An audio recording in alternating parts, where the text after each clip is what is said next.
મહાદેવ, જય માતાજી. Welcome back to Dhaval Pandya blogs. સવારના વાગી ગયા છે 6:30 અને હું આવી ગયો છું ઘરે. નાઇટ શિફ્ટ હતી અને સખત ઠંડી હતી ભાઈ રસ્તામાં. કંઈ વાંધો નહીં, ઘરે આવી ગયા છીએ ને આજે આપણે જવાનું છે ઉંબા હનુમાનજીના દર્શન કરવા માટે. ત્યાં હનુમાનજીના ભક્તોને દાદા પોતે જવાબ આપે છે. તો જોઈએ કેવી રીતે આપે છે દાદા જવાબ, અને બધું આપણે જોવાનું છે. તો પહેલાં તો ફટાફટ નાહી લઈએ અને પછી નીકળીએ ઉંબા જવા માટે. તો કન્ટિન્યુ વ્લોગમાં જોડાયેલા રહેજો.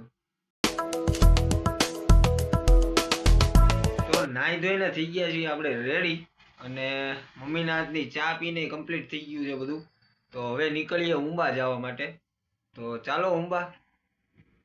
હવે વાત એમ છે કે મારી ગાડીને કરવાની હતી સર્વિસ, એટલે હું ગાડી લીધા વગર જાઉં છું. અને એટલે દોસ્તારના ઘરે હાલતો હાલતો જાઉં છું. ઠંડી જોરદાર છે આમ જો, એટલે તમને વિડીયોમાં નહીં દેખાય, પણ વગર સિગરેટ પીધે તે મોઢામાંથી ધુમાડા નીકળે છે. તો ચાલો જઈએ, દોસ્તારના ઘરે પહોંચી જાઓ, પછી ત્યાંથી નીકળીએ ઉંબા જવા માટે. બ્લોગમાં કન્ટિન્યુ જોડાયેલા રહેજો.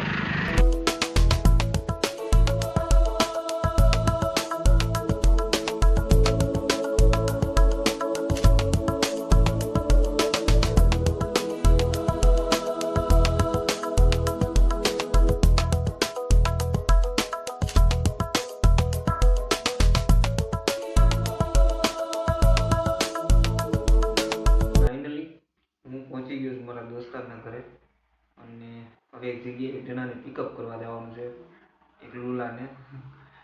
તો નીકળીએ, કેમ કે મારો દોસ્તાર તૈયાર થાય છે, એટલે તૈયાર થઈ જાય પછી આપણે નીકળીએ અહીંથી ઓલાને પિકઅપ કરવા માટે, અને પછી નીકળીએ ઉંબા જવા માટે. તો બ્લોગમાં કન્ટિન્યુ જોડાયેલા રહેજો. તો ભાઈ મેં જે લંગડાની વાત કરી હતી ને, લંગડો આવી ગયો અને અત્યારે ડ્રાઇવિંગ સીટ ઉપર ચડી ગયો છે. અને આ મારે જીજાજી. જીજાજી આપણે જવું છે ને ઉંબા? જવાનું જ હોય ને ભાઈ. જીજાજી બંધ કેમ થઈ જાય? બંધ ન થાય હરખું જો. તમને આવડે છે ને? લીવર રાખો. હે જીજાજી તો ભૂંધિયારો. હે જીજાજી આને આવડે છે ને? આ એવો ભેગો ગાડી બંધ થવા માંડી. આમાં હું તંબોરો હવે આવડે તો હું. અને સુરતથી ઉંબા જાય છે કંઈક 90 કિલોમીટર જેવું. એટલે હવે જઈએ, રસ્તામાં 2 જણાને પિકઅપ કરવાના છે. તો હાલો જીજાજી આવું ને હવે. તો હવે અમે પછી નીકળી ગયા ને, તો રસ્તામાંથી અમારા બાબાને પિકઅપ કરવાના હતા. એટલે આમ જો આ અમારા બાબા છે, અમારા જીજાજીના પપ્પા, એને ને આ જીજાજીના મોટા ભાઈને પિકઅપ કર્યા. બાબા કેમ હે? મોજ ને? તો વાંધો નહીં. અમારા બાબા 12 મહિના મોજમાં જ રહે ભાઈ, કાંઈ પણ હોય ને બાબા મોજમાં જ રહે. અને બાકી અમારા લંગડાભાઈનું ડ્રાઇવિંગ, મને ડાઉટ હતો પણ લંગડાભાઈનું ડ્રાઇવિંગ 1 નંબર છે ભાઈ. બ્લોગમાં જોડાયેલા રહેજો. ના ના એવું નથી, લંગડો કાંઈ નથી ભાઈ, તો એનું એક્સિડન્ટ થયું છે હમણાં, એટલે લંગડો ડ્રાઇવિંગ પગમાં વાગ્યું છે ને તો ભાઈ ડ્રાઇવિંગ સારું કરે. હા, તમે કોઈ કોમેન્ટમાં લંગડો ન કરતા. મને હરકી 2 વ્હીલ નથી આવડતી, પણ એ ભાઈ લંગડો છે તો 4 વ્હીલ હારી હાંકી લઈએ. એટલે કાંઈ વાંધો નહીં, બ્લોગમાં જોડાયેલા રહેજો. બધું જ બતાવીશ, આપણે ધબધબાટી મોજ જ કરવાની.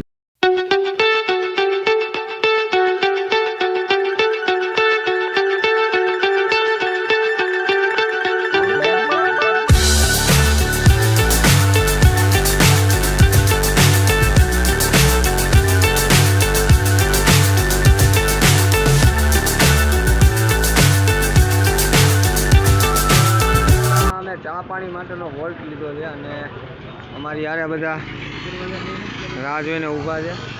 તો હવે ચા પાણી પી લઈએ અને પછી નીકળીએ ઉંબા જવા માટે. Chasing stars and holding you. I can't see the end, but we'll see it through.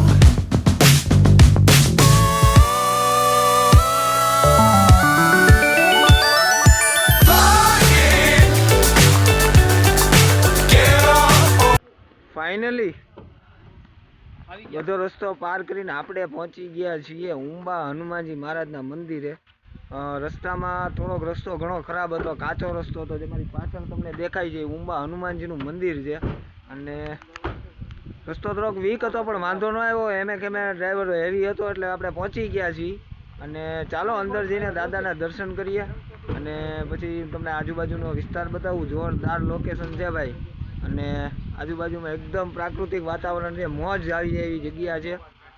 એટલે આમ જોવો તમે, કદાચ મારી પાછળનું તમને દેખાતું હોય તો ખબર પડશે કે જોરદાર જગ્યા છે. તો ચાલો પહેલા દાદાના દર્શન કરીએ અને પછી જોઈએ આજુબાજુનો વિસ્તાર. હું તમને બતાવું બધું. તો વ્લોગમાં કન્ટિન્યુ જોડાયેલા રહેજો.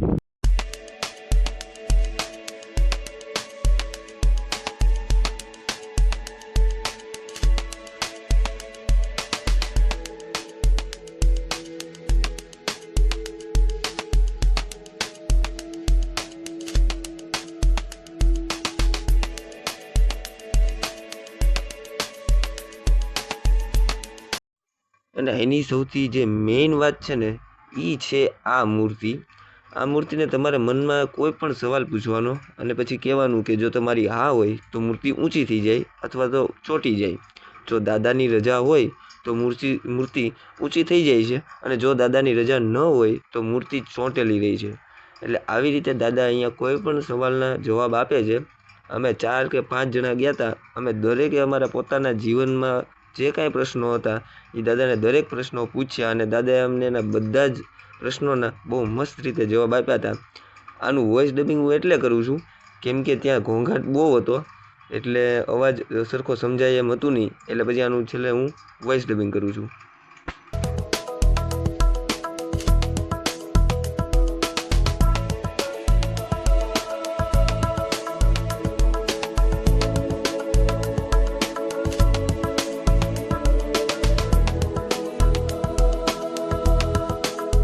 અને જે મેં કીધું કે એનું એટમોસ્ફિયર હું તમને બતાવીશ. દાદાની મૂર્તિના તો તમે દર્શન કર્યા, ખરેખર બહુ ગજબ મૂર્તિ છે. અને આ છે એનું એટમોસ્ફિયર.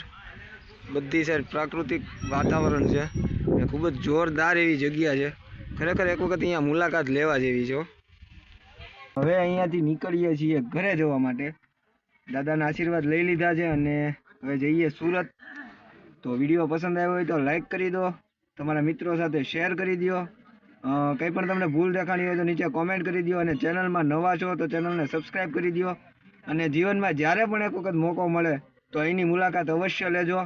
ખરેખર જગ્યા આવા જેવી છે અને બહુ મસ્ત મજાની જગ્યા છે.